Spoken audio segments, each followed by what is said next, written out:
Welcome to January 2018.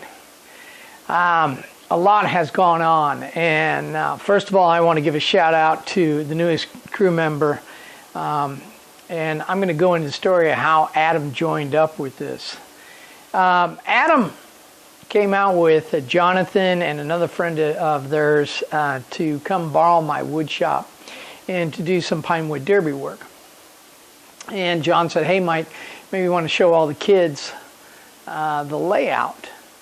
And I thought, well, that's a great idea. Well, that did two things for me.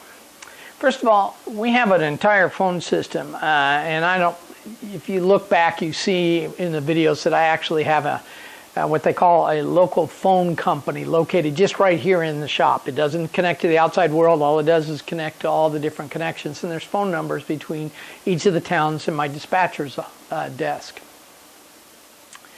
And all the kids came out. They were absolutely enthralled, but mostly what they were interested in was the phones. Now, they had never seen rotary dial phones, so we had to teach them how to use them, and we gave them all the phone numbers to everything. And the adults were busy talking. There was trains running around the layout. One train just continually running around the layout. And the adults were basically talking about different things. And the kids literally went nuts, dialing the phones and calling one another. And believe me, it was a blessing in disguise, because frankly, after we taught them how to use the rotary phones and explained to them what a busy signal was, which was something they'd never heard before, it basically allowed me to see if the layout would handle the volumes of call in an operating session. Because literally for about an hour and a half, nothing but continuous dials between all the numbers continued. So there was enough kids that there was practically a kid on each phone, and they were just constantly dialing, constantly dialing, constantly dialing. And so it allowed me to know, hey, the phone system will handle an operating session.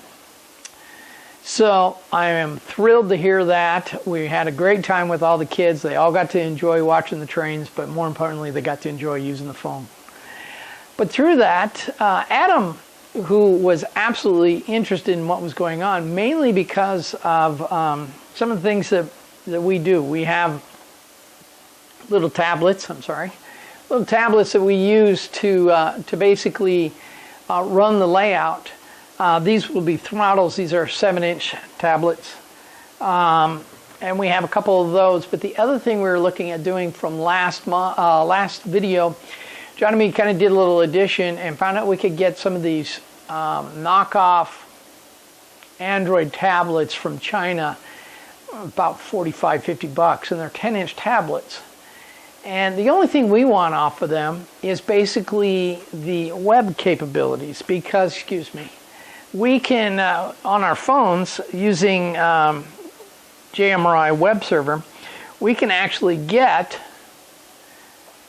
the operating panels right on our phones. By the way, that'll also work on the 7-inch tablets, and it'll work on the control panels that we're going to put around the layout. So rather than using the touch buttons that originally we had planned, those work fine, but quite frankly, given the number that we would have to put up, it's actually a wash to do the tablets.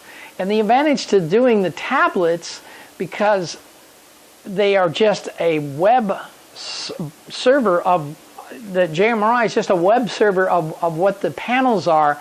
We don't have to redo each panel every time we change something. We can literally change it in JMRI, and the tablets will all be updated right away. So that's a plus for us. So dealing with a large layout, we thought this was a real win situation, because all we're doing is just pulling up a web browser. We're not asking these Chinese knockoff tablets to do anything more than surf the web. That's it. So it works really well for us. So that's one of the changes we kind of are taking a look at. And Adam was just engrossed by this, and he decided he'd really want to get in. He said, can I help? And we were like, by all means, come join in. So Adam will be coming to join us. He'll be his profession is actually, I believe he sets up home theaters for folks. So he's used to dealing with the remote tablet type situation. So a fine addition to the team. It'll really work well.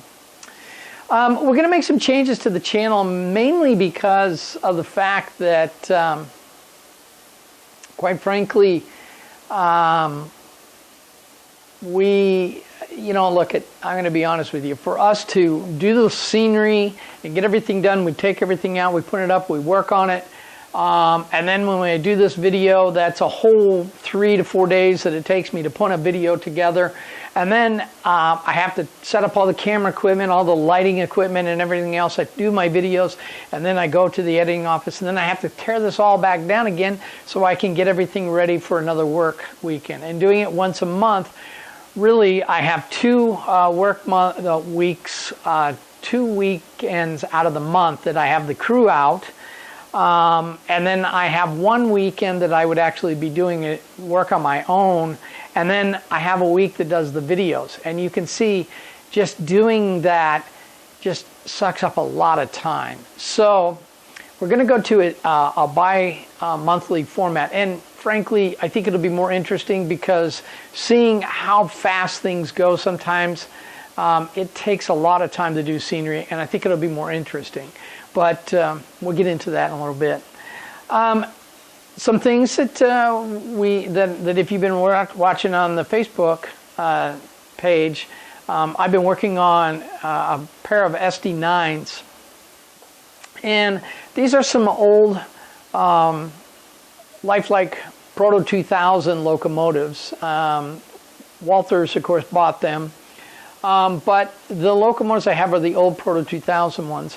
And this particular locomotive I have spent probably close to about 30 hours of work, which is another thing that ends up taking time away from building the layout, is working on something like this. But sometimes I just need a break.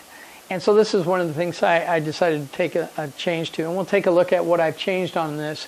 The old Lifelike's a good representation of an SD9, really exceptional in that area, especially considering Walter Blue Box or Athearn Blue Box locomotives. These are by far much nicer. But that was at a time when DCC was really in its infancy. Most of the locomotives were still sold DC only with DC ready. And so the idea of putting sound and all the lighting effects and everything that we have today was just not on the ball, not on the mark. This particular locomotive, I've done all the efforts of putting in the dual lights and everything else that went onto these, and I will talk about that here in just a minute. So instead of looking at me, let's look at the locomotive and see what's going on. So just a second, because I have to realign all this to get a good photo. So here's my SD9 that I've been working on, and some of the additions and changes I made. This is the dual headlights. There's a Mars light up on top and a red light on the bottom, and then the 2 headlights that are actually mounted on the body. So this fixture that was not part of the model actually got from Details West. This is an SP part. It's an SP, for Detail West, it's an HS105, which is an SP headlight set. And this comes with all that. You can see all the metal works already in there. I had to clip it and modify it some because I only needed just this top portion right through here. And so doing that, I then drilled them out and I mounted the appropriate lights into them. So while that's not a great representation of a gyro light, it is a good start at one. So there's that. And then I have the red light, which should be flashing, and it's just a matter of just programming the decoder to do that. So that's what that is all about. Now I'm going to take it out of light mode. Sound mode active. And the horns were modified. These are Leslie 200 horns. There should be one pointing forward, one pointing back. And so that's the appropriate horn sound. The bell.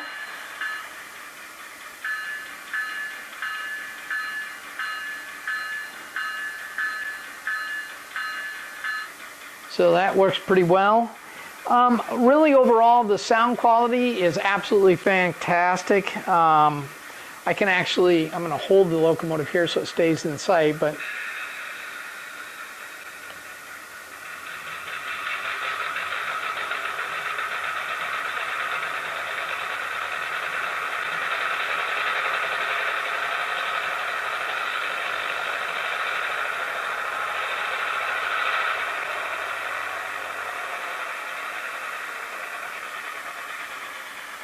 so there you go. That's one of the project. I would have put this on the layout to run, but it's not ready for prime time yet.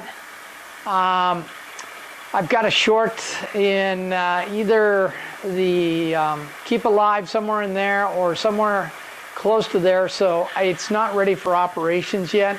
But like I said, I've got about 30 hours into this, and to kind of give you an idea of what some of the things we did. This is the other weight. This is the back weight of the of an SD9 from them. I've got in my hands here a GP9. I'm actually working on a couple of these as well. And so to machine them, I machined all this material off of here so that I could fit the decoders into here. I also machined a little bit in here. I'll show you what that's for. This is a sugar cube speaker. And what that does is by machining that area in between there, I can actually drop this sugar cube speaker right smack dab in the middle there, out of the way, and it gives good sound. You can hear the sound coming off of that. So that's what I've been doing with locomotives. But as I promised, we were going to see some trains run. So let's go take a look at Longmont and what we've been working on over there.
Well, here we are back in Longmont.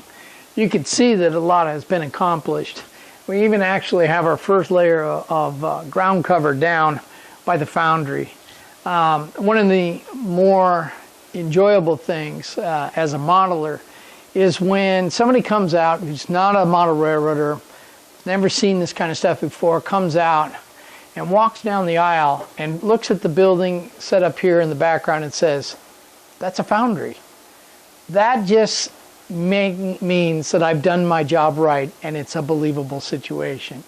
And I looked at him and said, yes, that's exactly what it is. And then he walked around and he saw the sign. Now, I'll take a photograph of this and get in close there, but the Western Foundries sign there is pretty intuitive of the area, and that's exactly what that is. That's the Western Foundries. Now, it's not an exact representation, but definitely gives the feel of that in the area here.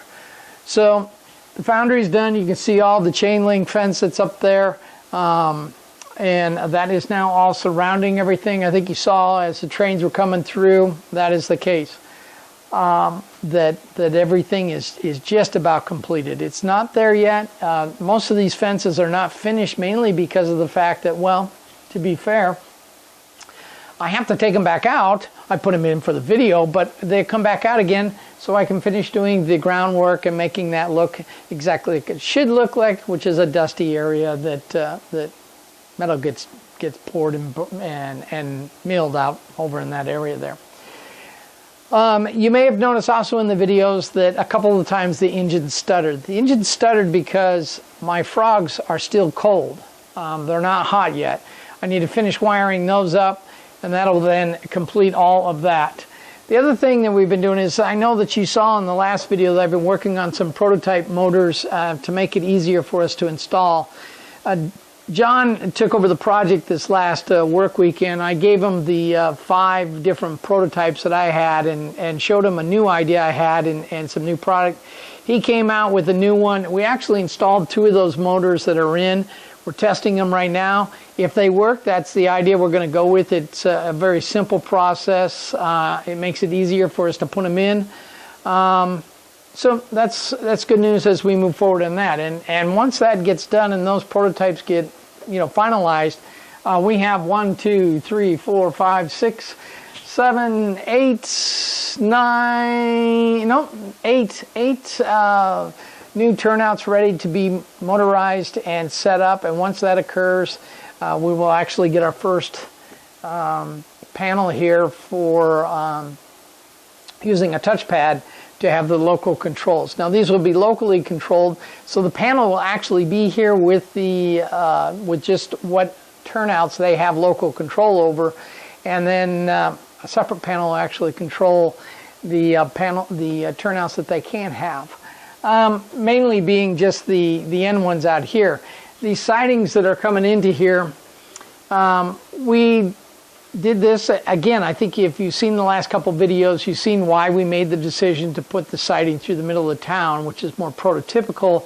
The main line is not sitting out here, it's actually in the center of town, but hey, it's a model railroad, we have to make concessions. So what this allows me to do though is my operators can then run this yard, which is the sugar mill, and Longmont Foods and the cannery back over on this side, and just shuffle back and forth through town, which will allow them to run that while still letting this main line allow any drags come through without interruption.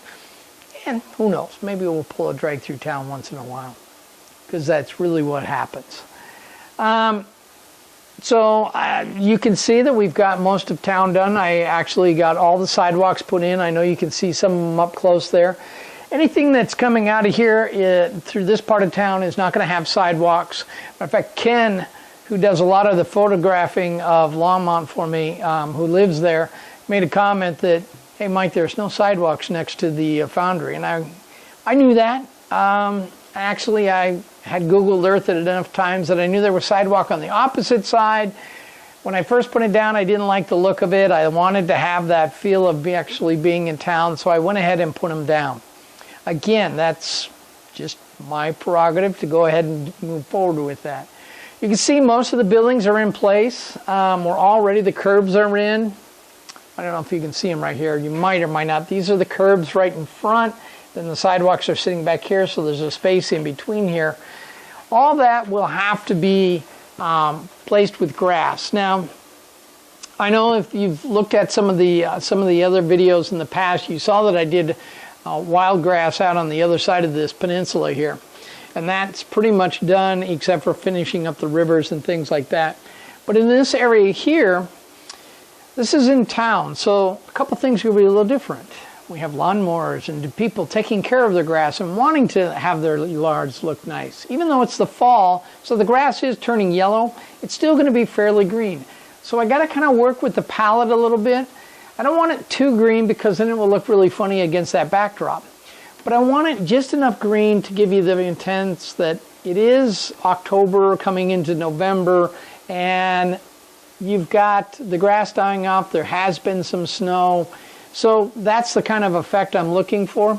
So as we begin to finish these back buildings up first, we'll get these done. You can see some of my trees are already in place, waiting to be built. And once we get those done and in place, then I'll begin to work on this side of the table here. I'll actually finish up with weathering, putting the striping in and finishing up these, 6 houses over there. Then I'll turn around and focus my attention on this side over here. So that's kind of what's been going on here. We've got a lot done actually. Starting the grass test and putting next to everything, it's actually just I take a piece of plywood and I put little 4x4 4 square inch patches of glue and static grass and put them into place. Back over in here where you see the sugar mill, Sean's actually started the work on building that sugar mill. The first thing he's been working on is the loading dock, the warehouse and the loading dock, which is on the opposite side of these two buildings. And it's going to be another one of these paper models, just like the foundry back here in the back. And we're mixing, it's actually a multimedia project. We've used some Tichy windows and different things like that. So we're mixing those things up, and that'll be coming in the next month or two. I've seen some photographs of it already. It looks fantastic. So I'm really excited to get that onto there. Once that gets onto there, we'll be tackling the other two buildings back in there. And once those get done, that'll actually put most of the sugar mill in place, except for where you see this hole back here. I think you may have seen it when the trains were coming by. That's actually the wet rack for the sugar beets that come out of there. And eventually there'll be a scratch-built building. I know that if you've seen George Booth's post on Model Railroad Hobbyist, he's actually modeling kind of in parallel with me. So I'm focused on the Colorado and Southern and the joint lines in 1959. George is modeling the same area, only he's focused on the Great Western Sugar Company and their railroad, which would be in this area in here. This is actually the Great Western. That's the transfer yard that goes between the CNS and the Great Western Railroad. While I'm not focusing on that, I will have maybe a dinky or two from the Great Western that'll be here in the area. But again, George is modeling that, and he's actually done scratch-built that, and I have the drawings and the plans, and thanks to Model Railroad Hobbyists, I actually have a blog that I can follow along and build the exact same building, because that building is exactly what belongs in there. So that's kind of what's been going on with this month. Not a real long video, but you know, scenery moves slow, and we go on from there. Oh, another thing you might have noticed, if you were looking through there, you probably saw that I had a... Matter of fact, I'm going to turn the camera here on this. So let's take a turn on the camera. And right there you can see a picture. It's a picture that I got off of the internet. And what it is just a picture of basically a road going up a hill or off into the distance. And I'm using this right now to kind of get a feel of how I want to paint these backdrops. Now it's a dirt road. I couldn't find a paved one to do exactly what I wanted to do, but this dirt one does do exactly what I want to do. So I've got it up there. The colors are correct because it's Colorado in the fall. So I'm working with this right here to try and get a real feel of what I'm going to do. I've got, you may have probably didn't see the lines. There's some lines drawn on the other side there. Pencil lines really lightly drawn in, kind of giving me an idea of what I want to do for painting as well. So given that situation, that's kind of where we're at. And as soon as I get bold enough to decide to go do that, I'll paint those hills and everything in the backdrop. But I'm in no real hurry because we're still figuring it out. Matter of fact, Sean asked me, have you tried a mirror? Well, that introduces a new problem, because if we put a mirror in there, that means right back in here on my road, I have to hide the top of that mirror. That's just not an easy thing to do in Colorado, which doesn't have a lot of trees in this part of the state. So, but in any case, that's what's been going on in the last couple months. We just got back. We took a month off for the holidays, as I'm sure all of you took a little break. And hopefully soon we'll be back hitting it hard and with a bigger crew. So until next time, happy modeling.